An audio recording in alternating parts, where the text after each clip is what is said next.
حضور علیہ السلام سے جب پوچھا گیا کہ حضور سب سے بڑا گناہ کون سا ہے، تو آقا کریم علیہ الصلوۃ والسلام نے فرمایا کہ سب سے بڑا گناہ یہ ہے کہ ان تجعل للہ ندا، کہ تو اللہ کے ساتھ کسی کو شریک ٹھہرائے، وہو خالقک، حالانکہ اس نے تجھے پیدا کیا، تجھے تخلیق کیا اور تو اس کا شریک بنا کے بیٹھ جائے، کہ یہ سب سے بڑا گناہ ہے۔ تو راوی نے عرض کی کل تو ثم ایو، حضور پھر اس کے بعد؟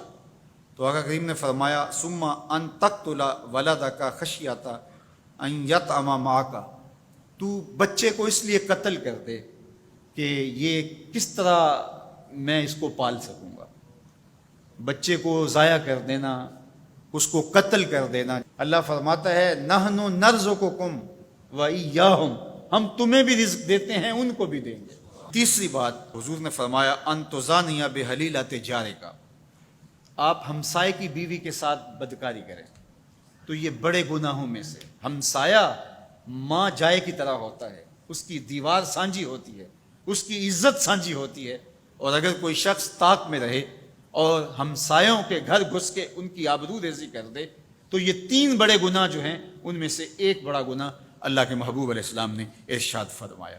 حضرت عبداللہ ابن مسعود رضی اللہ تعالی عنہ سے یہ روایت مروی ہے کہ لا احد اغیر من اللہ عز وجل، اللہ سے زیادہ کوئی غیرت مند نہیں ہے، اللہ سب سے زیادہ غیرت مند ہے، اور اس کی غیرت کا تقاضا یہ ہے وَلِذَالِكَ حَرَّمَ الْفَوَاحِشَ مَا ظَهَرَ مِنْهَا وَمَا بَطَنَ، کہ اس نے بے حیائی کو چاہے وہ پوشیدہ طور پہ کی جائے یا اعلانیہ طور پہ کی جائے، اس کو پسند نہیں کیا، اور اس نے منع کر دیا، لوگوں کو روک دیا، حرام قرار دے دیا، اس لیے کہ وہ خود غیرت مند ہے۔ غیرت مند مالک غیرت کا سبق دیتا ہے اپنی مخلوق کو۔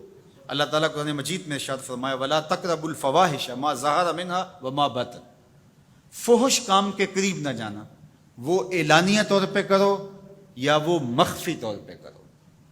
تو مفسرین نے لکھا کہ جو بدکاری ہے وہ مخفی فحش ہے، اور شراب نوشی یہ اعلانیہ فحش ہے۔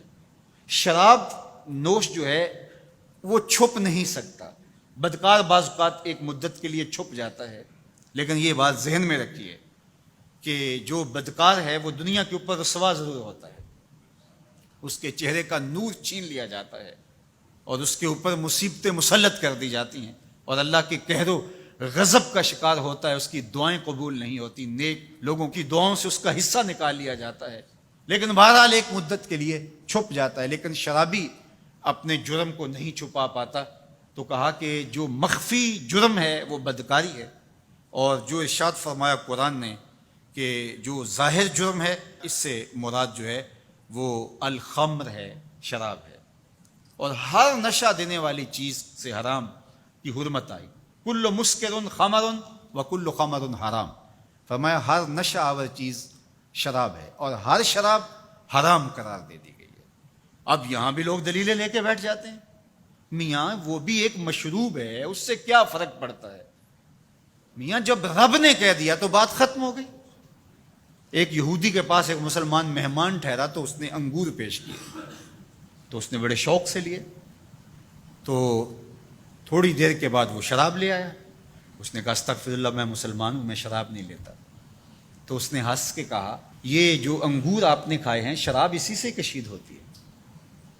تو اس مسلمان نے کہا کہ آپ کی اہلیہ کدھر ہے؟ تو وہ اپنی اہلیہ کو بلا لایا، تو کہا آپ کی کوئی اولاد بھی ہے؟ کہا ہاں میری بیٹی ہے، اس کو بھی بلا لاؤ۔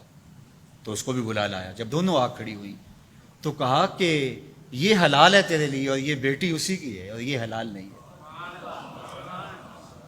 تو جب اس یہودی نے یہ بات سنی فقال اشہد ان لا الہ الا اللہ وحدہ لا شریک لہ واشہد ان محمدا عبدہ ورسولہ۔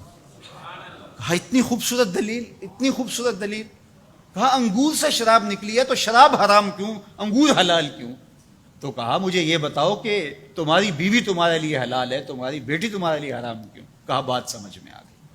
تو میرے رب نے بعض کا تو اس کی حکمتیں ہمارے علم میں نہیں ہوتی، اور حکمت نہ جاننے کی وجہ سے ہم کہتے ہیں کہ یار یہ بات سمجھ میں نہیں آتی۔